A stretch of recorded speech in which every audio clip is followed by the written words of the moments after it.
Welcome back to another thrilling evening of drunk story time with Quefish. I am Quefish. I read stuff.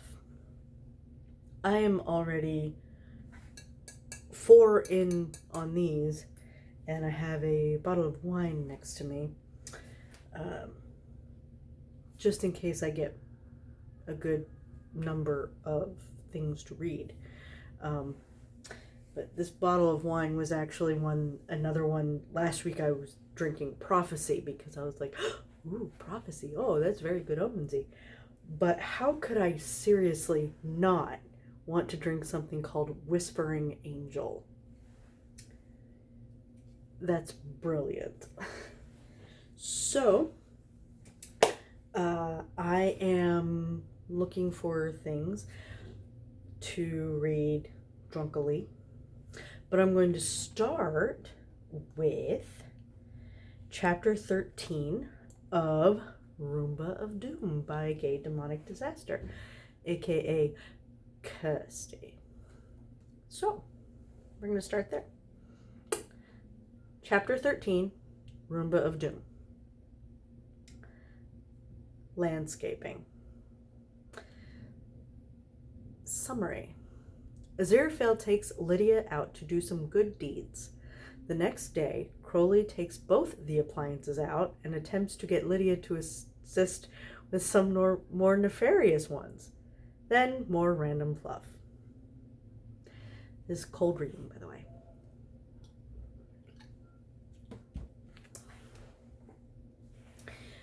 Aziraphale ambled down the street with Lydia trundling along behind him happily.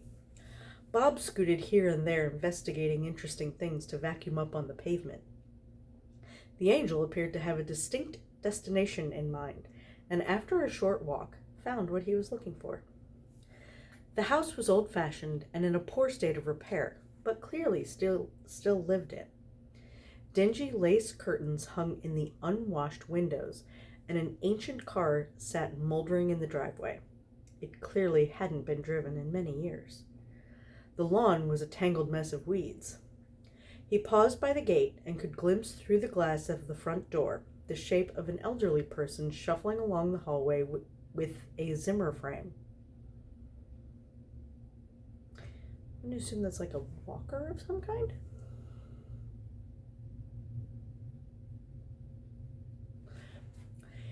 He smiled and looked at the lawn, then winked at Lydia. With a snap, he ensured that the occupant wouldn't notice anything he was about to do.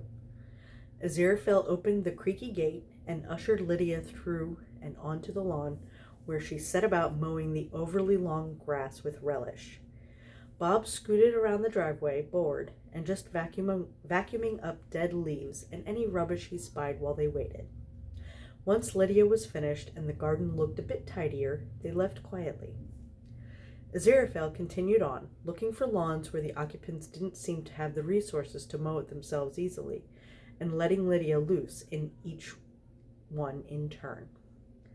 They paused at the patisserie, what a fancy word, where the appliances waited patiently outside, while Aziraphale went inside to grab some pastries. On the way home, he messily munched on a croissant, ensuring a nice trail of crumbs for Bob to devour as he followed the angel closely. The next day, it was Crowley's turn to take the appliances for a walk. He ensured that Aziraphale was otherwise occupied before he slunk out, so that the angel wouldn't see the plant he hid under his jacket as he slipped out of the door. He'd yelled at it for having wilting leaves and shown it to the rest of the plants before removing it and running the garbage disposal unit loudly for a few moments, while the offending plant sat untouched next to the sink. Next, he grabbed a random empty pot and took it to the plant room to show the rest, leaving it in the middle of the floor for them to think about. The plant, whose death had just been faked, was now being surreptitiously carried downstairs and out the door. "Okay, Lids, lead the way," he murmured. Okay, Lids, lead the way. he murmured at the mower, and followed along as she led him to the elderly person's house where she'd mowed the lawn the day before. Crowley paused at the gate and withdrew a trowel from his back pocket. Sidling through the gate, he picked a nice sunny spot where the plant would be nicely visible from the lounge window when it finally flowered, which he was sure it was going to, if it knew it was good for it anyway. He dug a small hole, removed it from the pot, fluffed its roots up a little, placed it in the hole, and patted down with some miracled compost.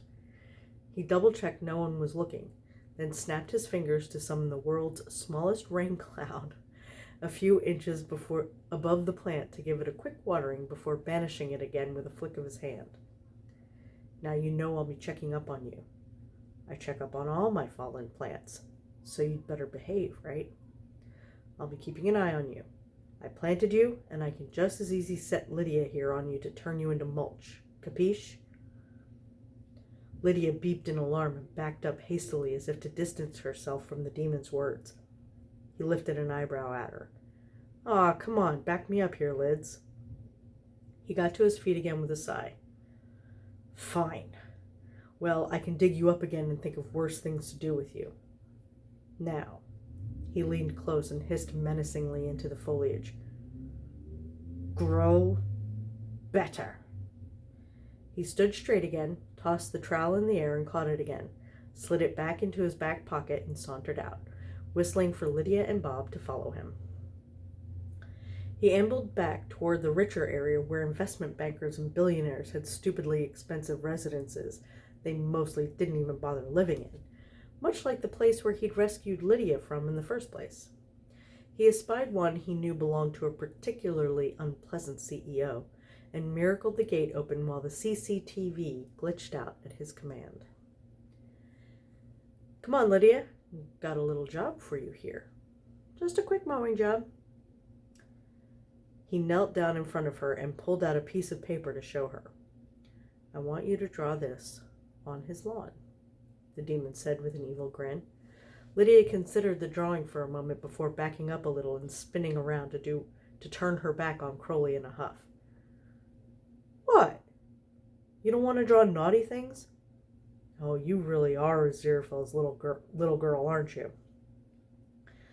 He rolled his eyes and pulled a Sharpie from his pocket and then wrote something on the other side of the sheet of paper. Then walked around to the front of Lydia again and showed her the message. "How about this instead?" She growled her motors and spun around again to ignore him. Crowley sighed. "Fine, no naughty words either. Is there anything you'll deign to do here? He's not a nice person. Trust me on this, Lydia." She turned a little to observe him thoughtfully for a moment, then trundled off to the middle of the lawn and set about mowing in careful patterns. Crowley lounged on the garden wall and watched with interest.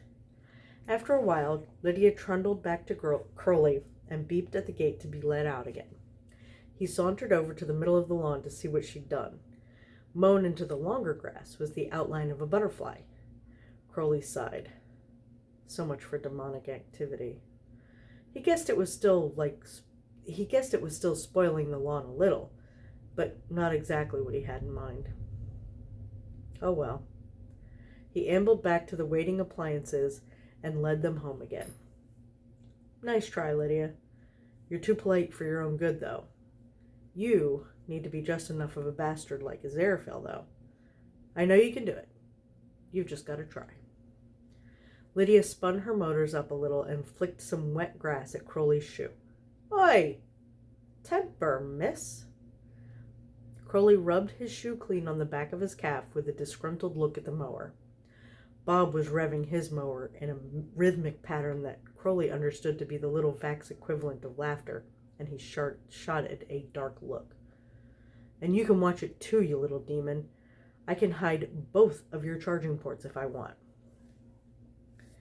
They got back to the apartment block, and Crowley stopped Lydia before she charged through the door. "Hey, are you forgetting something, you angelic little monster?" He stood waiting as she trundled obediently back to him. "That's better. Now hold still." He lifted her housing and rolled her gently onto her side, then miracled a stiff, long-handled brush up and set about brushing the loose grass from her underside before she could go indoors again. She rumbled happily as her middle was tickled. Crowley set her back on her wheels again with a pat. Then Bob nudged his toes and beep. "You're fine, Bob. You don't need the brush. You just clean things." Bob nudged his toe again insistently and gave a sad beep. Crowley relented and turned the little vac over, rubbed the brush over his underside for a moment or two, then put him back on his wheels again with a fond smile. "All clean. Off you go. And hold the lift for me." He ambled after the two happy little electronic devices and punched the button in the lift for the penthouse. You're so cute.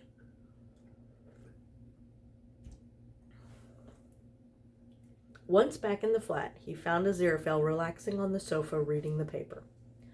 Crowley knelt down next to the sofa and wrapped his long arms around the angel and nuzzled in to give him a snuggle, squeezed him, gave him a quick kiss, then stood up and sauntered through to the plant room. He stopped in the middle and nudged the empty pot with his toe, then looked around the room threateningly. "I hope you've all had time to think about your little friend, because you've all disappointed me. You all need to grow better." Crowley suddenly remembered himself and turned to a small cyclamen that Aziraphale had bought him the previous week. "Not you, sweetie. You're doing great." He couldn't bring himself to threaten the azure plant. After all, he picked up the empty plant and pot. He picked up the empty pot and stashed it away. He ambled back to the lounge to find that Aziraphale had moved to the utility and was unloading the tumble dryer. Crowley watched him while lounging against the doorframe, particularly enamored with watching the angels behind every time he leant over to get more clothing from the dryer. "I love you," he murmured idly. Aziraphale straightened up and shoved the washing basket of dry laundry into the demon's hands. "Stop saying I love you to get out of chores. Fold these and put them away, darling." Crowley smirked and snapped his fingers. The washing miracled itself onto coat hangers and drawers in an instant. He handed the empty basket back to his angel, then leaned forward over it to give him a kiss. "That," Aziraphale said sharply, "was cheating." Crowley gave a one-shouldered shrug. "Demon," he reminded him smugly. "Anyhow, I'm doing casserole for dinner. You want mash or roasties with it?" Aziraphale couldn't keep his stern face long with his beautiful demon.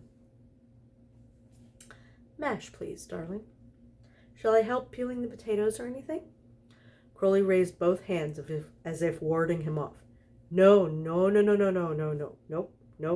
peeling for you. You're appealing enough already." He winked and dodged out of the utility door, giggling as a rolled-up sock was hurled at his head.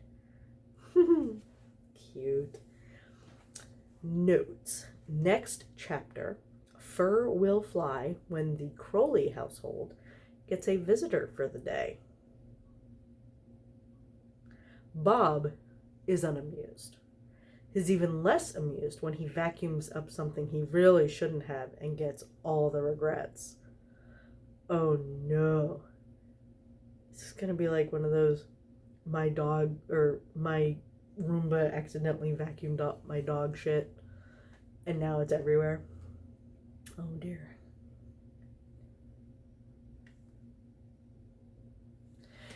Anyway, that was chapter 13. Lydia is too cute though.